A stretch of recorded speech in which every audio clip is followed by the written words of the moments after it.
Gracias por esta bienvenida y gracias al hermano que dijo que le gusta escucharme.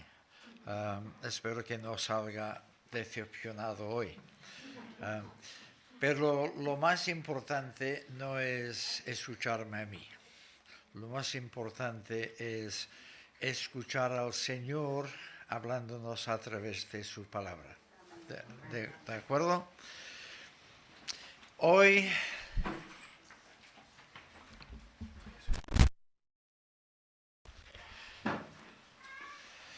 quiero presentaros a un matrimonio.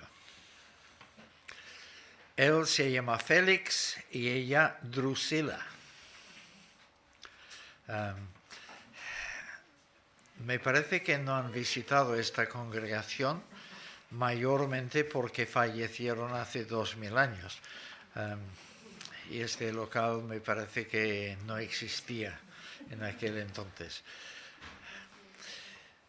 Y para conocerles bien, tenemos que volver atrás a la situación de Pablo. Vamos a leer en Hechos capítulo 24 y mientras busquéis el texto, explico un poco el trasfondo. Pablo está visitando Jerusalén, guiado allí por el Espíritu Santo y por su deseo de entregar una sustanciosa ofrenda que las iglesias gentiles han recogido para los hermanos de Jerusalén. Y estando allí en el templo de Jerusalén, le reconocen algunos judíos de Asia Menor, lo que hoy en día es Turquía. Le ven allí y ellos han tenido problemas con Pablo porque él ha causado daño, según ellos piensan, daño a la sinagoga, porque su predicación de Jesucristo ha hecho que muchos judíos que antes asistían a la sinagoga ahora asisten a la iglesia cristiana. Y esto no les gusta. Y por lo tanto, al verle en el templo, a Pablo, ellos incitan a otros judíos que estaban allí para alborotarse y arrestar a Pablo. No es un arresto legal, pero además no pretenden llevarle a la comisaría, sino que pretenden matarlo ahí mismo. Los romanos paganos tienen que intervenir para salvarle la vida a Pablo, lo cual hacen. Entonces el tribuno, el encargado de los soldados romanos, lo hace comparecer a Pablo delante del Sanedrín, el Tribunal Supremo de los Judíos, porque el tribuno no aclara cuál es el motivo del odio de los judíos contra Pablo. Allí en el Sanedrín las cosas no se aclaran, pero algunos de los judíos hacen planes para asesinar a Pablo. El sobrino de Pablo se entera. Bueno, esto va siendo muy complicado, pero espero que estéis conmigo todavía. El sobrino de Pablo se entera de este complot, lo comunica a Pablo y Pablo al tribuno, y entonces, para salvarle la vida, el tribuno romano lo envía con una escolta de soldados hasta Cesarea. Y Pablo comparece delante del gobernador de Siria en Cesarea. Siria, en aquel momento, no era exactamente la Siria de hoy, aunque la Siria de hoy formaba parte de lo que era la provincia romana de Siria. Pero Siria en aquel entonces incluía Tierra Santa e incluso el sur de Turquía. El pueblo natal de Pablo, Tarso, estaba en Siria también. El gobernador de Siria era un hombre muy importante y él se llamaba Félix. Él es el marido de este matrimonio que quiero comentar. Pablo entonces tiene que comparecer delante de Félix, acusado por los judíos que ahora bajan desde Jerusalén hasta Cesarea. Cesarea era una ciudad romana en la costa mediterránea. Todavía se pueden visitar las ruinas, yo he estado allí. Es una ciudad impresionante, muy grande, pero esta es otra historia. Pablo estaba allí delante de los judíos siendo acusado. Los judíos han contratado a un abogado. Yo no sé si alguna vez has estado en pleito delante de los tribunales y habéis tenido alguna situación semejante a esta. Sabéis que hay abogados que tienen mucha labia y muy pocos principios. Son abogados que están dispuestos a utilizar lo que sea con tal de ganar el juicio. Utilizan mentiras, calumnias, tergiversaciones, manipulaciones de la verdad. Y el abogado de los judíos era un hombre así, se llamaba Tértulo. Si alguna vez te encuentras a un Tértulo en la vida, mucho cuidado. Tértulo empezó intentando ganar al juez, a Félix, con halagos. Oh, señoría, hemos vivido en paz gracias a ti. Y decía unas cosas completamente falsas, porque Félix era un hombre duro y cruel y había aplastado varias sublevaciones de los judíos con mucha crueldad.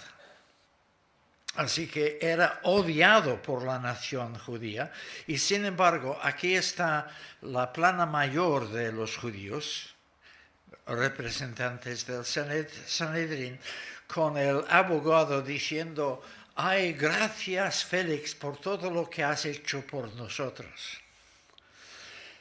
Todo para engañar a Félix y hacer que él esté a favor de los judíos. Bueno, si habéis estado en una situación así, sabréis que acabas sintiéndote fatal, porque ha habido tal amontonamiento de engaños, mentiras, calumnias, que ahora, ¿qué puedes decir?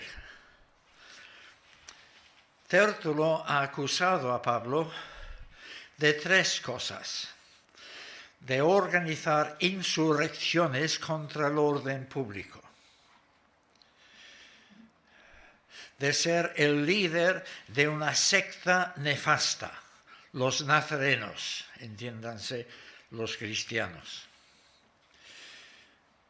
y en tercer lugar, de haber profanado el templo.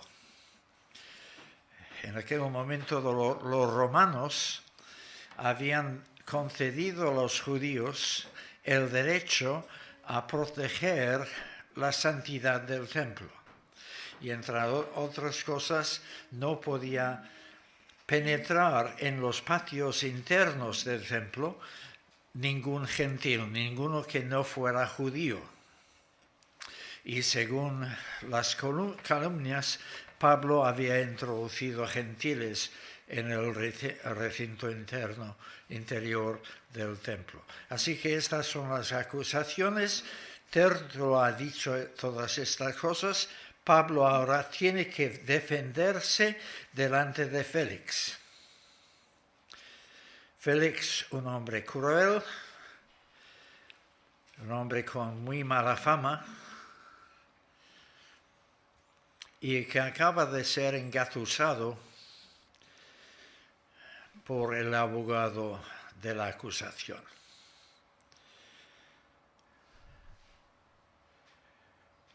Tú como creyente, ¿cómo te defenderías?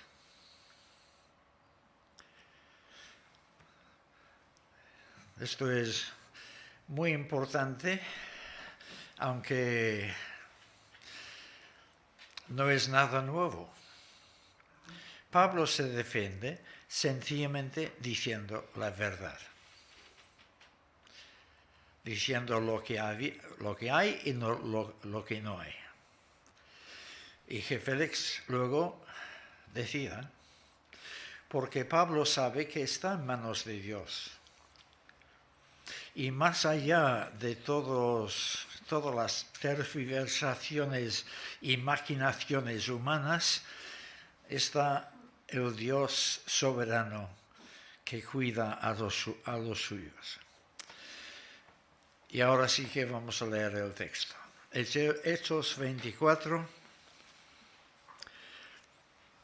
versículo 10. Habiendo hecho señal el gobernador, es decir, Félix, el gobernador a Pablo, para que hablase, éste respondió: porque sé que desde hace muchos años eres juez de esta nación, con buen ánimo haré mi defensa. Como tú puedes cerciorarte, no hace más de 12 días que subí a adorar a Jerusalén, y no me hallaron disputando con ninguno, ni amotinando a la multitud, ni en el templo, ni en las sinagogas, ni en la capital. Ni te pueden probar las cosas de que ahora me acusan. Pero esto te confieso, que según el camino que ellos llaman herejía, secta, así sirvo al Dios de mis padres, creyendo todas las cosas que en la ley y en los profetas están escritas, teniendo esperanza en Dios, la cual ellos también abrigan, de que ha de haber resurrección de los muertos, así de justos como de injustos. Y por esto procuro tener siempre una conciencia sin ofensa ante Dios y ante los hombres. Pero pasados algunos años, vine a hacer limosnas en mi nación y presentar ofrendas. Estaba en ello cuando unos judíos de Asia me hallaron purificado en el templo, no con multitud ni con el alboroto. Ellos debieran comparecer ante ti y acusarme si contra mí tienen algo. O digan estos mismos si hallaron en mí alguna cosa mal hecha cuando comparecí ante el concilio, a no ser que estando entre ellos prorrumpí en alta voz acerca de la resurrección de los muertos. Soy juzgado hoy por vosotros. Entonces Félix, oídas estas cosas, estando bien informado de este camino, les aplazó, diciendo: cuando descendiere el tribuno Lisias, acabaré de conocer de vuestro asunto. Y mandó al centurión que se custodiase a Pablo, pero que se le concediese alguna libertad y que no impidiese a ninguno de los suyos servirle o venir a él. Algunos días después, viniendo Félix con Drusila su mujer, que era judía, llamó a Pablo y le oyó acerca de la fe en Jesucristo. Pero al disertar Pablo acerca de la justicia, del dominio propio y del juicio venidero, Félix se espantó y dijo: ahora vete, pero cuando tenga oportunidad te llamaré. Esperaba también con esto que Pablo le diera dinero para que le soltaste. Por lo cual muchas veces lo hacía venir y hablaba con él. Pero al cabo de 2 años recibió Félix por sucesor a Porcio Festo, y queriendo Félix congraciarse con los judíos, dejó preso a Pablo.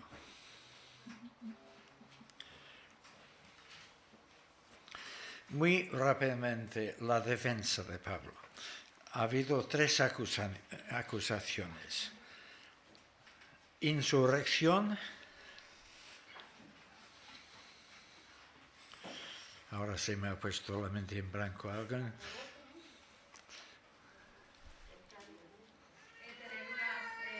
Ser creador o partícipe de una secta. Sí, secta de los nazarenos y alboroto y profanación del templo. ¿Vale? 3 acusaciones.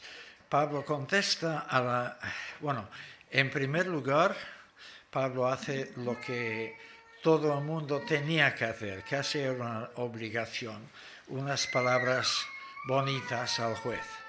Tértulo se había extralimitado diciendo cosas mentirosas. Pablo, aunque dice alguna cortesía al juez, sin embargo no dice nada que no sea cierto. Él en todo lo que dice está diciendo con toda exactitud la verdad. Así que él dice: me alegro mucho de que usted es un señor que ha sido gobernador de este país durante tiempo, porque así usted conoce bien nuestras costumbres y puede juzgar bien esta situación. No hay nada allí que no sea cierto, aunque es una frase de cortesía al juez. Y luego Pablo aborda la primera de estas acusaciones. La acusación de que él ha sido causa de insurrección, causando desorden en el imperio. Lo primero que dice es que usted, Félix, puede enterarse fácilmente de que solo llevo 12 días en Tierra Santa. Desde hace 12 días que subí a Jerusalén. ¿Por qué es importante esto? Imagina que tú quieres organizar una sublevación contra, yo qué sé, la alcaldesa de Barcelona por una situación en Ciudad Meridiana, porque no hay suficiente servicio de autobuses. ¿Cómo lo haces? Bueno, tienes que encontrar a personas dispuestas a apoyarte y personas de cierta importancia en el barrio. Así que vas hablando y organizando, pero esto requiere tiempo. Pablo ha estado 12 días, de los cuales ha pasado un par de días arrestado en Jerusalén, ha pasado un par de días viajando de Jerusalén a Cesarea y ha pasado 5 días en Cesarea. O sea, al menos 9 de estos 12 días ha estado ocupado bajo arresto, lo cual deja un máximo de 3 días, quizás menos, para poder organizar una insurrección. Y en 3 días poca cosa puedes hacer. Así que por esto habla de estos 12 días.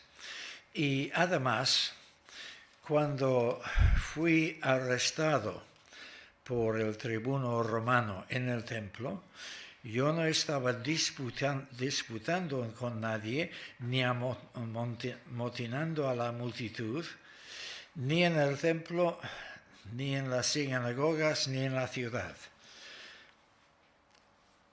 Hechos sencillos. Investiga y descubrirás que esto es cierto. Los que me acusan no pueden producir ninguna evidencia para apoyar esas acusaciones, porque no son ciertas. Segunda acusación, él es líder de una secta, la secta de los nazarenos. Y aquí Pablo tiene que matizar más, porque es cierto. Él es un apóstol entre los cristianos y él no puede negar esto. Por lo tanto, dice, esto te confieso que según el camino que ellos llaman herejía, aquí hay que explicar. La palabra griega, traducida aquí como herejía, es la palabra que se utilizaba para los diversos grupos dentro del judaísmo. Había la secta de los fariseos, la secta de los saduceos, la secta de los esenios y la secta de los cristianos. Todas eran sectas. Pero la palabra secta en griego da origen a la palabra herejía en castellano. Y herejía es una palabra con implicaciones muy negativas. Implica error. Evidentemente, cuando Tértulo habló de Pablo como el líder de la secta de los nazarenos, él estaba utilizando la palabra secta de una manera despreciativa. Pero en realidad el cristianismo no era más secta que el fariseísmo o el saduceísmo. Todas eran sectas. Bien, dice Pablo, yo efectivamente soy líder de esta secta. Y así sirvo al Dios de mis padres, porque nuestra secta no pretende introducir un Dios nuevo. El Dios de los cristianos es el Dios de Abraham, Isaac y Jacob, el Dios de David y Salomón, el Dios de los profetas del Antiguo Testamento. Y nosotros somos la continuación lícita de esta herencia espiritual que recibimos del Antiguo Testamento. Yo no he cambiado de Dios para hacerme líder de los nazarenos. Sigo adorando al mismo Dios de siempre. Además, todo lo que está escrito en el Antiguo Testamento, todo lo que es la revelación de Dios en el Antiguo Testamento, la suscribo totalmente. Y todo lo que han dicho los profetas, lo creo. Implícitamente Pablo está diciendo, si nosotros estamos siguiendo a Jesús, porque Jesús es el cumplimiento de muchas de las profecías del Antiguo Testamento, entonces los verdaderos sectarios, los verdaderos heréticos, no somos nosotros, sino los que han rechazado a Jesús, al auténtico Mesías. Así que yo también tengo esta esperanza en Dios. Versículo 15 empieza a contestar a la tercera. No, todavía no. Él enfatiza que el cristianismo proclama la resurrección. Y él dice, yo también creo en la resurrección de los muertos, como lo creen también mis acusadores. Ahora, este punto era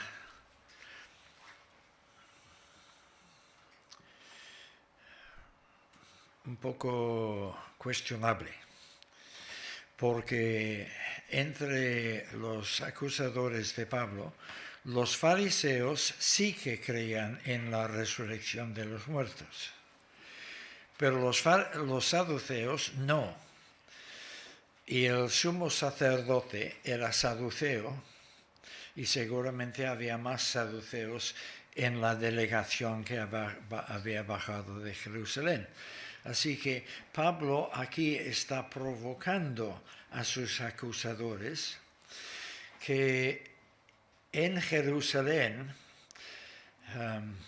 cuando Pablo había declarado por cuestión de la resurrección de entre los muertos, yo estoy siendo juzgado, esto había contribuido a una pelea entre los fariseos y los saduceos. Pablo no es tonto, aunque es inocente como una paloma, él es astuto como una serpiente y sabe que la mejor manera de ganar batallas es dividir a la oposición.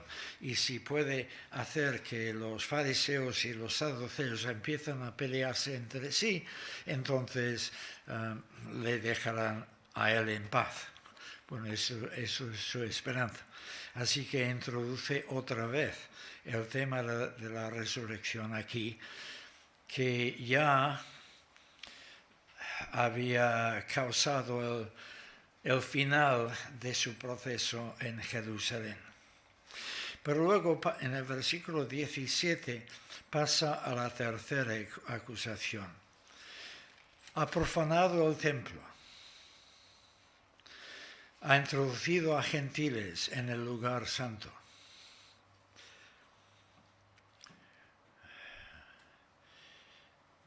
Pablo aquí no dice, no lo hice, aunque a los judíos ya lo había dicho. Lo que sí dice es que yo visité al templo para fines espirituales y religiosos que cualquier judío tendría que reconocer como válidos. Yo había pasado un tiempo de purificación conforme a las costumbres de los judíos. Y el final de la purificación tenía que celebrarse en el templo y yo estaba ahí para esta finalidad. Además, yo traía ofrendas para los pobres y necesitados de mi nación. Y por esto estaba en Jerusalén.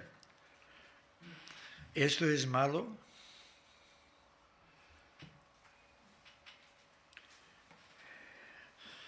No fui al templo para causar ningún escándalo ni ningún alboroto. Y después de defenderse de estas tres acusaciones, Pablo añade un par de cosas. En primer lugar, los que me acusaron inicialmente fueron judíos de Asia Menor. ¿Dónde están en este momento? ¿Cómo es que ellos no han venido a este tribunal para acusarme aquí? ¿Por qué tengo que ser acusado por terceras personas que ni saben, porque no estaban presentes, cómo empezó todo este asunto? En cualquier juicio, los acusadores tienen que presentarse para hacer sus acusaciones, pero los judíos de Asia no se han presentado. Quienes que se han presentado son los miembros del Sanedrín que ya me procesaron en Jerusalén, pero eran incapaces de de encontrar una acusación válida contra mí.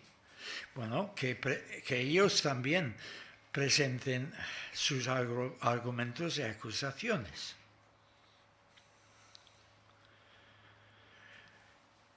Y aquí Pablo acaba su defensa, pero su lógica es tan contundente, su afirmación de los hechos es tan persuasiva que parece ser que nadie pudo decir nada a continuación. Así que todo está en manos de Félix. Ahora, ¿qué hará Félix?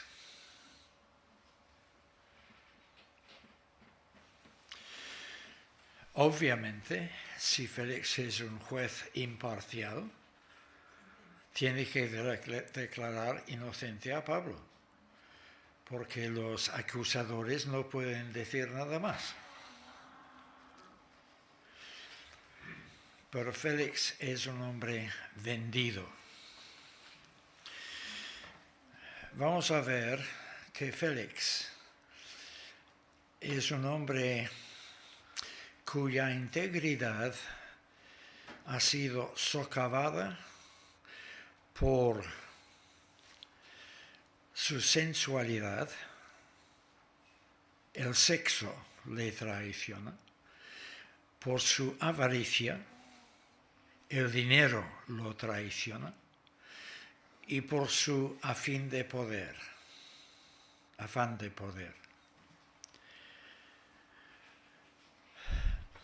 Él sabe perfectamente que Pablo es inocente. ¿Por qué no le pone en libertad entonces? Porque no interesa. No le interesa a él. Él ya tiene problemas con los judíos como causa de su crueldad y malos tratos que él ha dado en diferentes insurrecciones. Ya ha habido quejas contra él ante las autoridades de Roma. Sabe que si él pone en libertad a Pablo, el Sanedrín enseguida escribirá a Roma denunciándolo, diciendo, este hombre ha puesto en libertad a alguien peligroso para el Imperio Romano. Así que por interés personal no quiere liberar a Pablo. Esto no es justo. Pero muchas veces los jueces no son justos.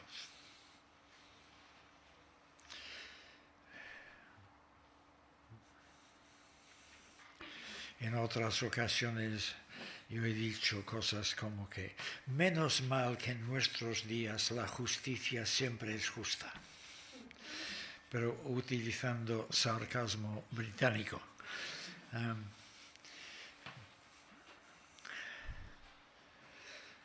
Los jueces no siempre son justos. Así que Félix busca una salida airosa, que no es nada airosa.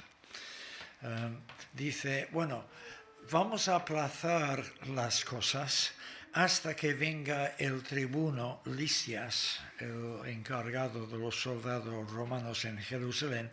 Cuando él venga aquí, seguiremos. Mientras tanto, no hacemos nada.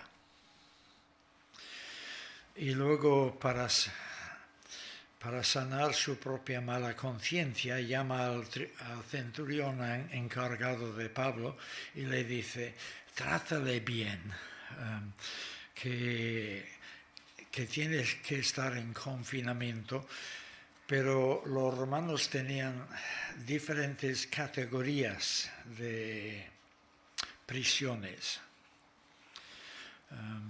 Y el nivel más benigno era tener que vivir esposado a un soldado así que no podías escapar, pero por lo demás vivías en una casa bastante cómoda, con libertad de acceso de todos tus amigos y familiares, y ellos podían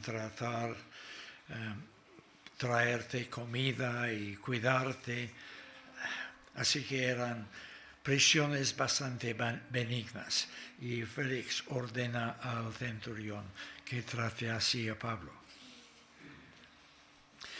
Lo que Pablo no podía imaginar en aquel momento, que iba a estar en estas prisiones benignas durante 2 años enteros. El tribuno Lisias nunca bajó de Jerusalén, parece. O al menos Félix nunca intentó seguir con el juicio. Pero Félix quiso tener más conversación con Pablo. Es decir, era un hombre con ciertas inquietudes espirituales. Y ahora debemos decir un poco más acerca de él. Él había nacido como esclavo.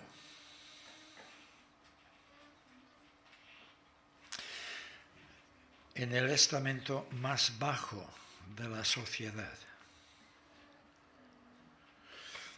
Pero su hermano mayor, un tal Palas, había llegado a ser un favorito del emperador Claudio, posiblemente su amante. Y luego, después de Claudio, Palas siguió siendo el preferido de Nerón.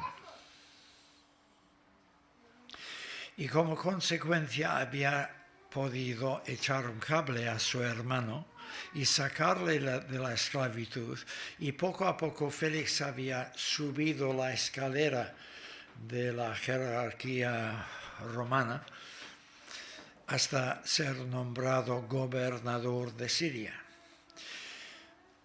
El historiador Tácito escribe acerca de Félix que gobernaba como si fuera un rey, pero con la mentalidad de un esclavo.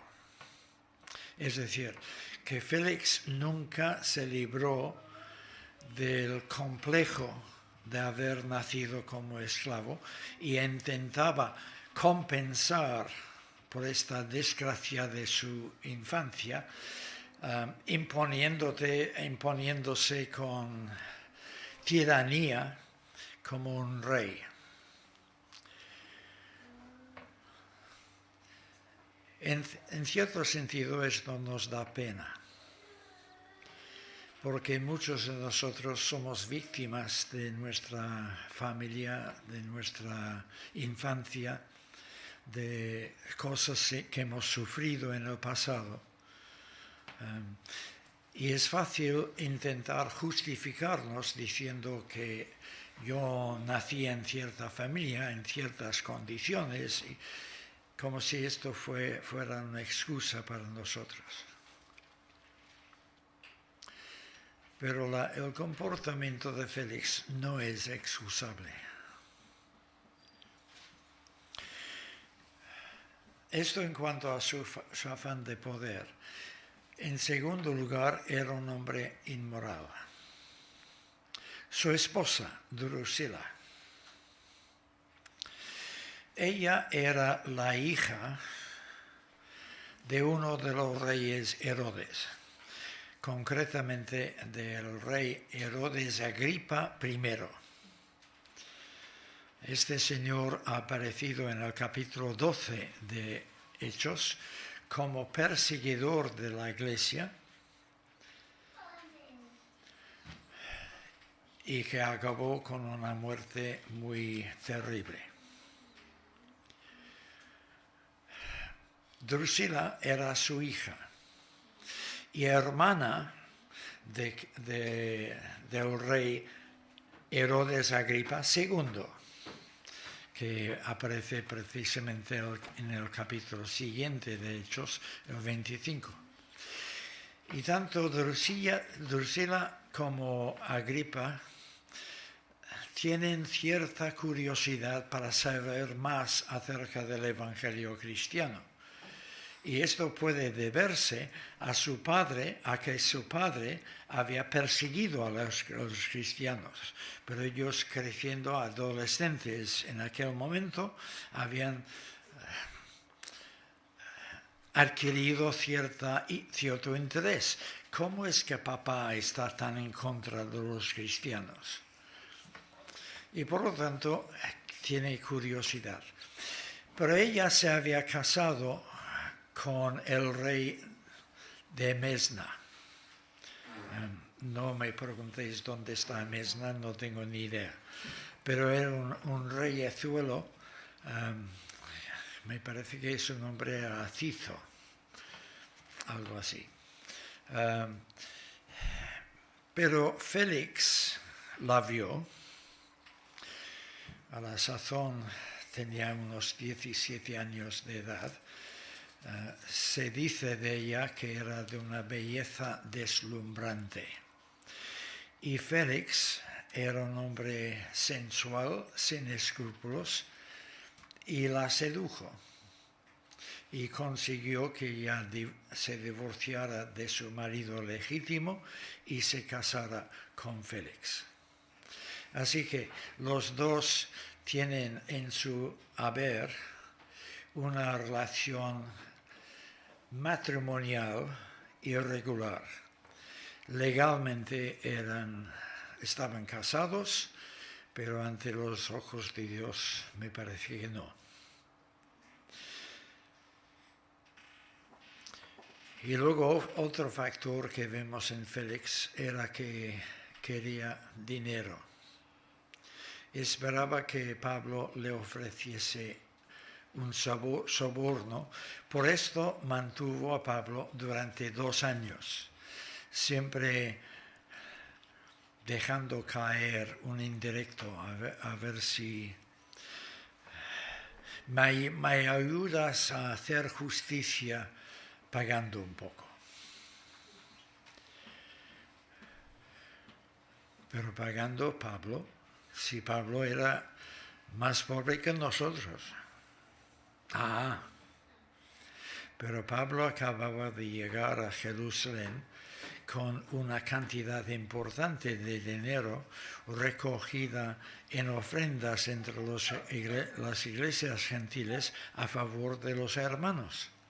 Y a lo mejor no había entregado todavía toda la cantidad de esta ofrenda.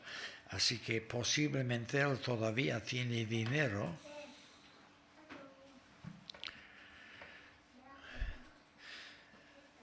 Pablo, si hubiese seguido el juego de Félix, podría haberse librado. Pero Pablo es un hombre honrado y se niega a hacerlo. Y por lo tanto pasa 2 años. La primera vez que Félix y Drusila se entrevistan con Pablo primero les habla acerca de la fe en Jesucristo. Les explica quién es Jesucristo, cómo nació, cómo vivió, cómo murió, resucitó y ascendió al cielo.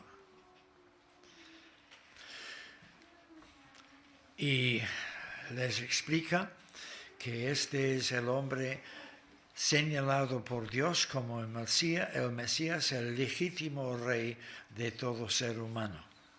Y que Félix y Drusila deben reconocer a Jesús como Señor de sus vidas.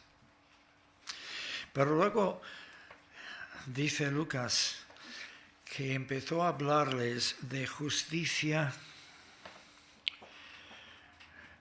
dominio propio y el juicio venidero. Justicia. Y Félix es un juez corrupto. Félix es un hombre cruel, que no ha hecho justicia ni en el juicio de Pablo, ni en su trato de los judíos. Cuando Pablo empieza a hablar de justicia, Félix se pone nervioso. Y luego empieza a hablar de dominio propio, de control de pasiones carnales, control de nuestros impulsos sexuales, que no es lícito tomar por esposa la mujer de otro. Y esto también pone muy nervioso a Félix. Y luego, en tercer lugar, Pablo habla del juicio venidero, cuando todos tendremos que comparecer delante del trono de Cristo para dar cuentas de nuestra vida. Y en esto Félix se espanta. Siente mucho miedo y corta la conversación. Vete, en otra ocasión seguiremos.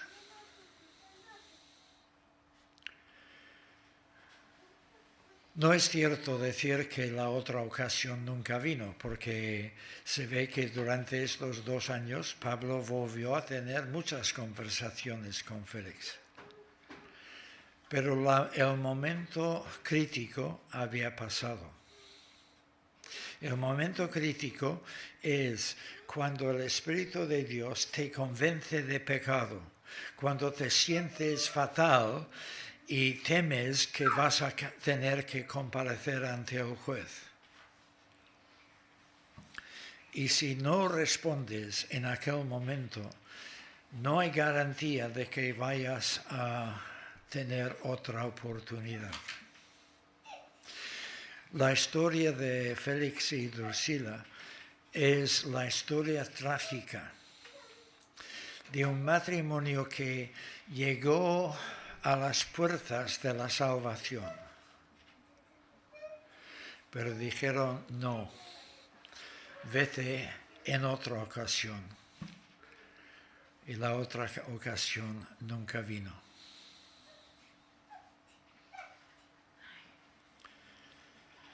Hoy, si oyeres su voz, no endurezcas tu corazón.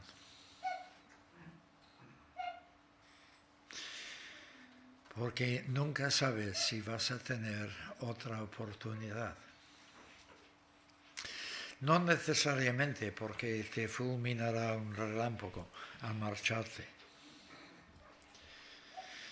sino porque los momentos cuando el Espíritu Santo te ha preparado moralmente para recibir el Evangelio, estos momentos no vienen muy frecuentemente.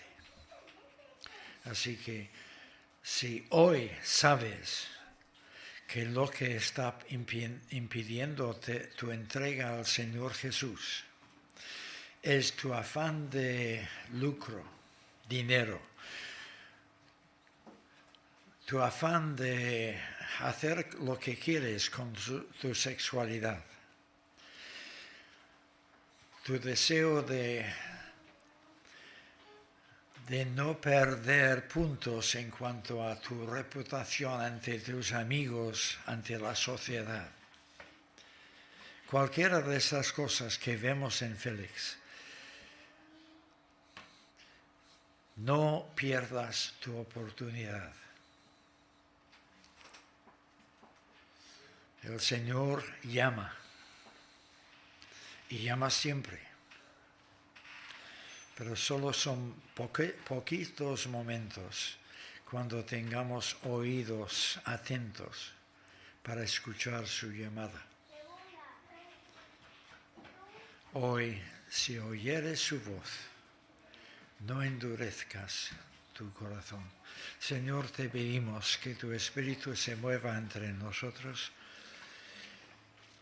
Y si tú ahora mismo estás llamando a alguien a claudicar ante ti y reconocer a Jesús como su Señor y Salvador. Pedimos que des gracia a esta persona para que no se deje frenar por apetitos sensuales, por apetitos carnales, por el motivo que sea, sino que se rinda ante el Señor Jesús. Te lo pedimos en su nombre. Amén.